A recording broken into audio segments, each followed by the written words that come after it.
Hello.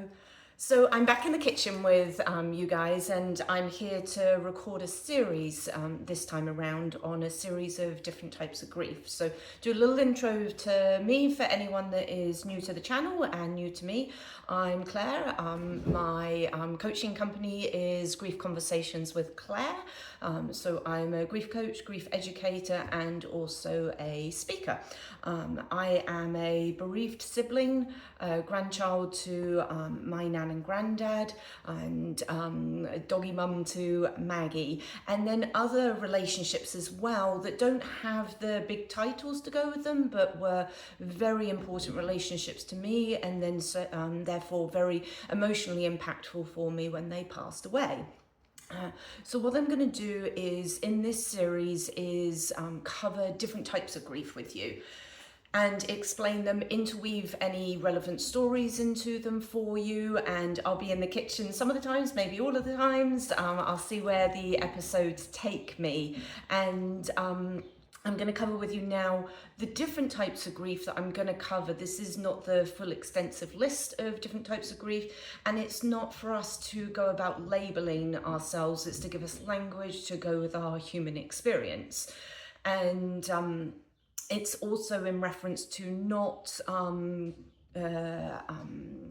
in being in competition with each other about who's got the worst grief, because our worst grief is our worst loss and worst grief, and it doesn't outrank anyone else.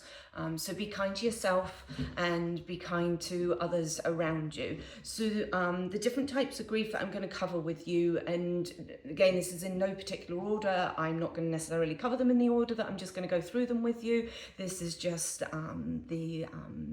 the way I'm going through it on this video. So the first one up is anticipatory grief. So this is the one that is the grief before someone has passed or before an event has taken place.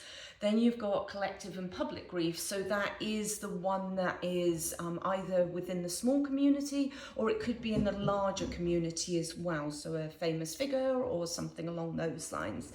Then you've got inconclusive grief. So this is where you may not have,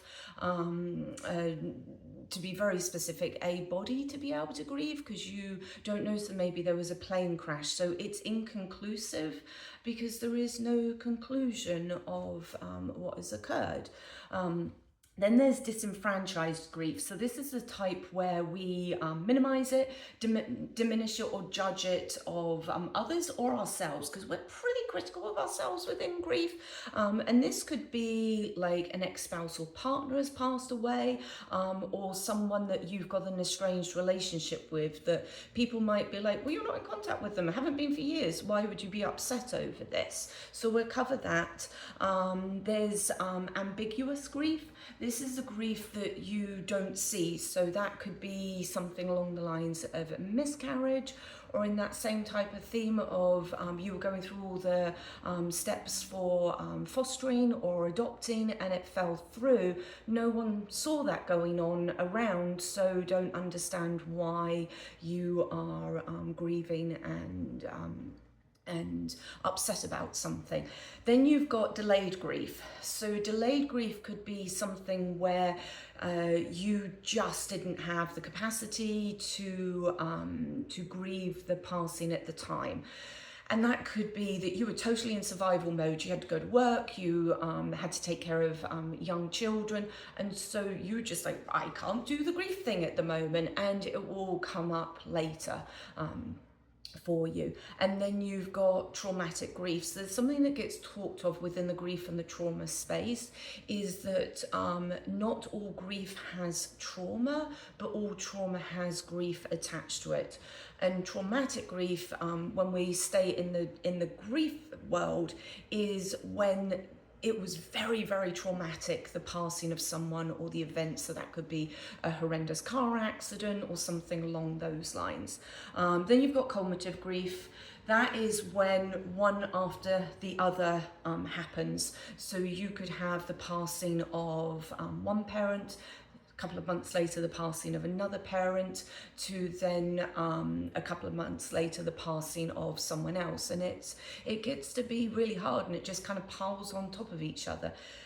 Then you've got secondary losses. This one I think is rather sneaky in ourselves, because it's the losses that occur because of the initial loss. So this could be your partner passed away, and then you're no longer invited along to the couple events because you're not a couple anymore. Now to you, you still are, but that would be a secondary loss for you there. So I'm gonna, like I said, I'm gonna cover anticipatory, or I maybe didn't say. So I'm going to cover anticipatory grief next, and that will be the first episode. And then what I'm also gonna do is, like I said, cover all the other ones in no particular order. But if you've got any questions about the ones that I've mentioned, pop it in the comments below. And then what I will do is, if it lines up with me recording, then I'll cover the questions within that recording, or I will pop something in at the end and cover any questions that anyone has. As I said, this is not a cumulative list. So because of that setup of what I'm going to do, do the thing that you do with YouTube, which is the like, subscribe, and hit the notification bell. We all say it, but we actually all say it for a reason, so then you do get notified about it. The likes and the subscribes actually help us out to be able to get our content out to more and more people. And when it comes to grief and understanding it, because the space is so strange within grief, and we have so many misnomers about it, just no information in some cases, and then there's all the Hollywood aspects of how things go, and then all the judgments we pass on ourselves. So that's why I'm asking you this time around to do that. So I am going to keep going. I'm in the kitchen today. I'm going to keep going. I'm making a lemon meringue pie. I'm going to do it in a slightly different presentation this time around, in like individual trifle bowls. So I am at the first initial step, which is crushing up the biscuits, and I love to do it old school in a bag. I reused my Ziploc bag, specifically keeping this one aside for crushing digestive biscuits, and my handy dandy rolling pin. Now I'm not going to do this on camera with you because it's going to be very loud, and it's just going to be loud.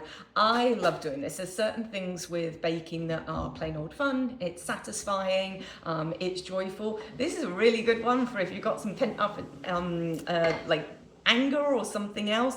Don't throw them in the food processor or something else. Ziploc bag, rolling pin, and you're good to go.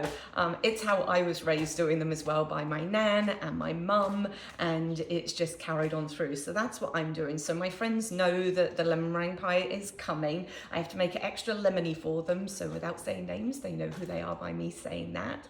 So I'm going to get on with that, and I will see you soon. So take very good care of yourself, and bye.